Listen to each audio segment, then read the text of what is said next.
नमस्कार दोस्तों, मैं रविशेखर कुमार अपने एजुकेशनल चैनल जीएस सब्सक्राइबर पर एक बार पुनः आपका स्वागत करता हूं। दोस्तों, जैसा कि हम सभी लोग जानते हैं, बिहार दरोगा का पीटी का रिजल्ट आ चुका है और कल अगर हम कहें कि सरस्वती पूजन भी था। आप लोग अपना रिजल्ट भी देख लिए होंगे और जो लोग पास किए हैं वे लोग सरस्वती पूजन में भी लग गए होंगे। हालांकि आज का दिन हम देखें तो कई जगह विसर्जन भी हो चुका है और कुछ लोग जिनका रिजल्ट नहीं आया था उनके लिए यह सरस्वती पूजन जो रहा वह सही नहीं रहा, अच्छा नहीं रहा। लेकिन दोस्तों, कभी अपने मन में इस बात को लेकर के मलिन ना रखेंगे। यह कोई आखिरी एग्जाम आपका नहीं था। इसको आप पुनः अपनी एक कमी मानते हुए कि हमसे यह कमी हुई है, दोबारा आप अपनी तैयारी में लग जाएं ताकि आने वाला जो परीक्षा हो वह आपके लिए बिल्कुल सफल परीक्षा हो और आपको पद प्रतिष्ठा उसमें प्राप्त हो। तो दोस्तों, जैसा कि हमने कहा है कि पीटी का रिजल्ट आ गया है, सरस्वती पूजन भी समाप्त हो गया है। इसलिए दोस्तों, आज से आप अपने मेंस एग्जाम में पूरी तरह से लग जाएं और उसी से संबंधित मैं 5 से 7 मिनट का वीडियो आपके साथ शेयर करने के लिए जा रहा हूं, जिसे आप निश्चित रूप से पूरी तरह से सुनेंगे। दोस्तों, यहां से आपको काफ़ी फायदा होगा। तो आइए हम ज़्यादा समय नहीं लेते हुए अपने रणनीति की ओर बढ़ते हैं।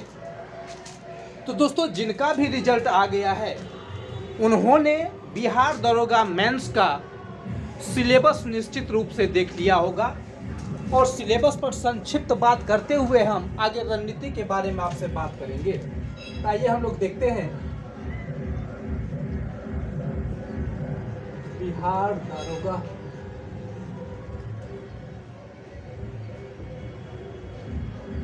मुख्य परीक्षा 2022। जैसा कि दोस्तों आप लोग जानते होंगे कि इसमें आपको 2 एग्जाम देने हैं। पहला सामान्य हिंदी का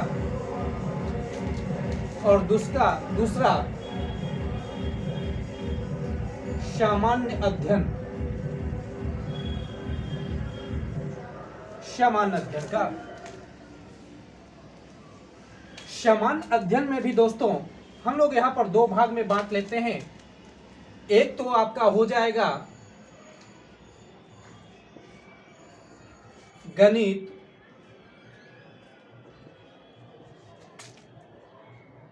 और दूसरा रीजनिंग, और उसके बाद आपका यहाँ पर प्योर हो जाएगा सामान्य अध्ययन, जैसे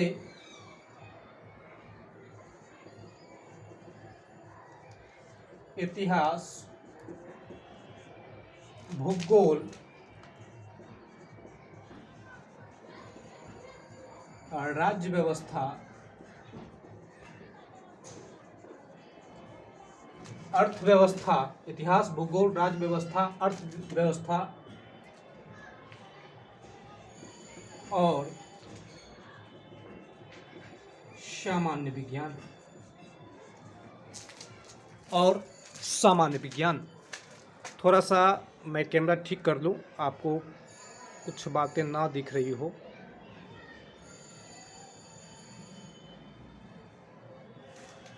और ये हो गया हमारा सामान्य विज्ञान। इस ढंग से हम लोग देखते हैं। ये आपके सिलेबस का है, यहीं से सवाल आपसे पूछे जाते हैं। इतिहास हो गया, भूगोल हो गया, राज्य व्यवस्था हो गया, अर्थव्यवस्था हो गया और सामान्य विज्ञान से हो गया। तो दोस्तों, सामान्य हिंदी जो है आपका, यह 200 मार्क्स के होंगे, जिसमें आपको पास करना है और 30% आपको अंक चाहिए, यानी 60 मार्क्स आपको चाहिए। पास करने के लिए 60 मार्क्स चाहिए। थोड़ा सा यहाँ पर निश्चित रूप से आप ध्यान देंगे कि दोस्तों हिंदी को लोग सामान्य हिंदी को सामान्य ढंग से ले लेते हैं, तो कई विद्यार्थी इसमें जब असफल हो जाते हैं तो यहाँ जो उनका बहुत ज़्यादा मेहनत किया हुआ है वह भी असफल हो जाता है। इसलिए यहाँ कम से कम आपको पास मार्क्स चाहिए ही, तभी जाकर के इस पेपर का आपका यह कहिए कि जांचा जा सकता है, तभी आपको फायदा मिलेगा। लेकिन सामान्य अध्ययन बहुत भारी भी नहीं है कि आप इस चीज़ को नहीं समझ रहे होंगे। तो निश्चित रूप से सामान्य अध्ययन में क्या क्या पूछा जाता है वह आप देख चुके होंगे। तो मैं आपको बताऊं कि सामान्य अध्ययन में या सामान्य अध्ययन के लिए बहुत सारी व्याकरण की किताब बुक स्टॉल पर आपको मिल जाएगा, जिसमें से जो आपकी इच्छा हो वो ले सकते हैं। इसमें आप कोई भी अच्छा और ख़राब नहीं कर सकते हैं। और ख़ास करके जब बुक स्टॉल पर आप जाते हैं तो देखिएगा बहुत सारी किताबें मिलेंगी। यहाँ पर हमने जो कुछ किताब को देखा है उसमें जितने भी किताब को देखा है उसमें अरिहंत प्रकाशन का मुझे बेहतर लगा। तो अगर आप वो लेना चाहें तो वो ले सकते हैं, या आपकी जो इच्छा हो वह किताब आप ले सकते हैं। और वहाँ आपको सारा का सारा चीज़ उसमें दिया हुआ है, जो पूरा का पूरा मिल जाएगा। उसमें आप 5 मिनट 10 मिनट या यह कहिए कि मैक्सिमम 1 घंटा रोज दे करके आप अपना यहाँ पर क्वालिफाई कर सकते हैं, क्योंकि यह क्वालिफाइंग नेचर का है। इसमें सवाल आपका कितना रहता है? 100 रहता है। कितने अंकों का रहता है? तो 2 अंकों का रहता है, यानी कि यह 200 अंक का आपका सवाल हो गया। उसी ढंग से हम लोग यहाँ पर देखते हैं दोस्तों, यह भी आपको 100 अंक का होता है, 100 नंबर का सवाल होता है। यह भी 2 अंक का होता है, यह भी आपको 200 अंकों का होता है। तो आप यहाँ पर ध्यान रखेंगे कि आपका जो मेरिट लिस्ट बनेगा दोस्तों यह 200 में बनेगा। उसमें सामान्य अध्ययन सामान्य हिंदी की बातें नहीं होगी, इसमें इसका नंबर आपको यहाँ नहीं जुड़ेगा, इसलिए आपको यहाँ मेहनत करना है। उसके बाद हम लोग देख रहे हैं कि यह 200 अंक का हमारा हो गया, जिसमें से 20 से 25 सवाल आपको मैथ और रीजनिंग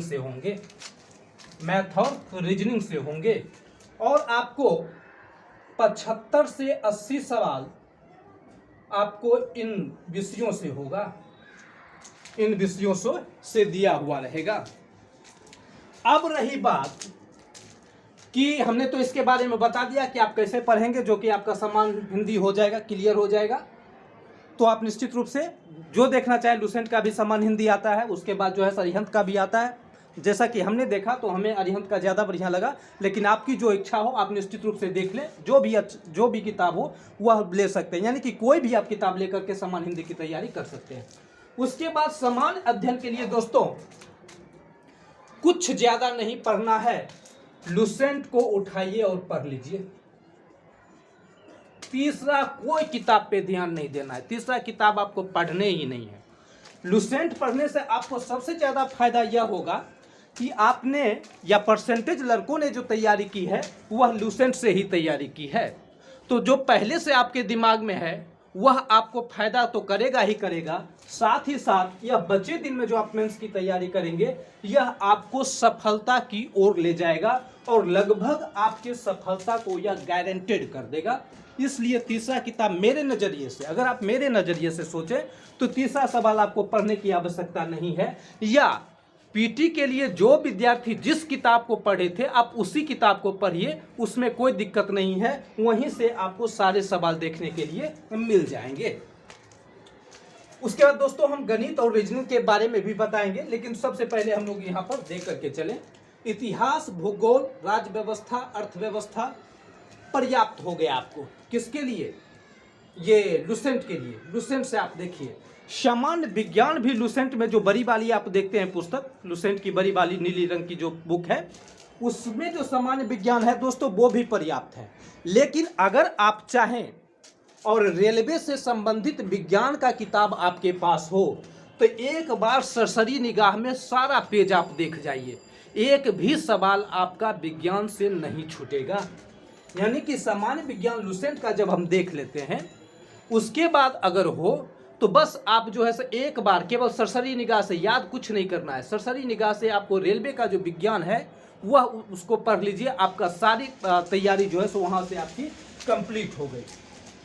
यानी कि हमने 75 से 80 लुसेंट से ले लिया है। अब दोस्तों आता है गणित और रीजनिंग की बात। अगर YouTube पे आप वीडियो देखेंगे तो उसमें बहुत सारा वीडियो ऐसा कहता है कि आपको ज़्यादा से ज़्यादा रीजनिंग और मैथमेटिक्स पर ध्यान देना चाहिए।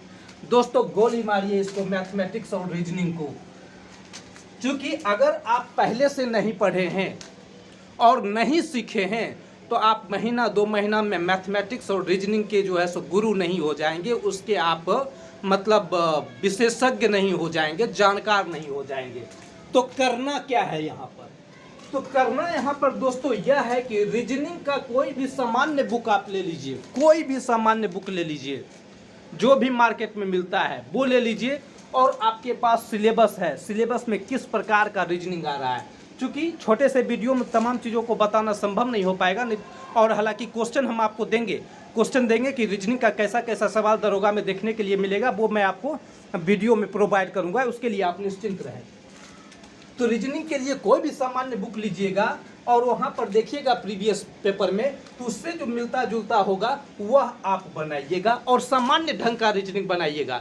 भास्ट रीजनिंग में आपको फंसने की बिल्कुल आवश्यकता नहीं है दोस्तों। अगर भास्ट रीजनिंग में आप फंस जाते हैं तो आपका सारा समय ये मैथमेटिक्स और रीजनिंग ले लेगा और आपके पास सामान्य ढंग पढ़ने का कोई समय नहीं मिलेगा। कोई सी स्थिति में आपकी सफलता संदिग्ध हो जाएगी, इसलिए इस पर हम कहते हैं कि ध्यान नहीं दीजिएगा।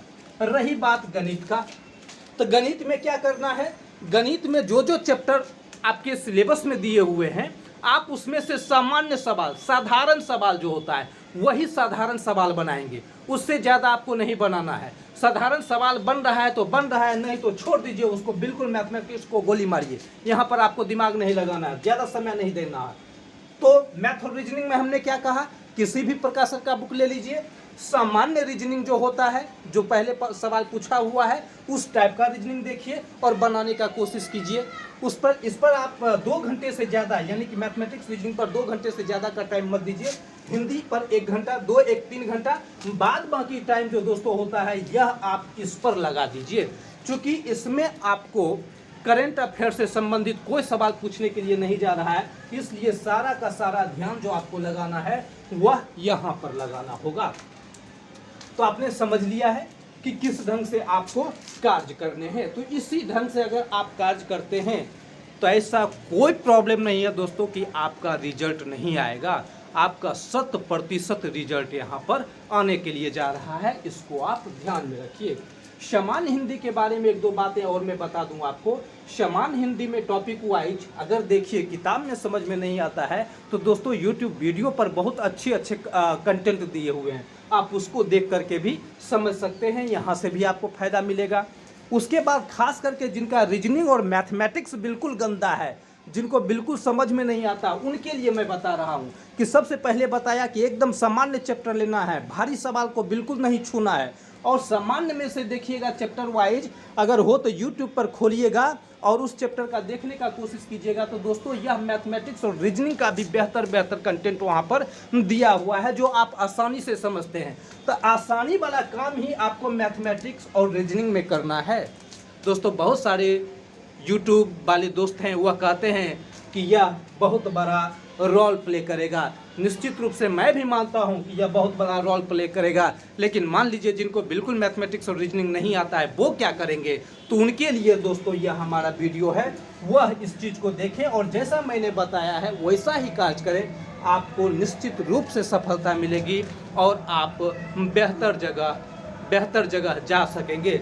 चलिए दोस्तों, आशा करते हैं कि आपको यह बातें समझ में आ गई होगी और यह बातें आपको अच्छी लग रही है तो आप, अब तो मैं आपको यह भी नहीं कहूँगा कि आप सब्सक्राइब करें, अगर आपको बेहतर लगेगा तो सब्सक्राइब कीजिएगा, नहीं तो कोई बात नहीं है, लेकिन दोस्तों को शेयर कीजिएगा। खास करके हमने आपको पहले भी बताया कि यह वीडियो मैंने उन दोस्तों के लिए बनाया है जिन्हें बिल्कुल गणित और रीजनिंग नहीं आता है, तो गणित और रीजनिंग के लिए उनकी क्या रणनीति होनी चाहिए वो हमने बता दिया है। चलिए, थैंक यू। आप सफल हों, पद और प्रतिष्ठा को प्राप्त करें, इसी शुभकामना के साथ GS सब्सक्राइबर आपका एक बार पुनः धन्यवाद करता है। Thank you.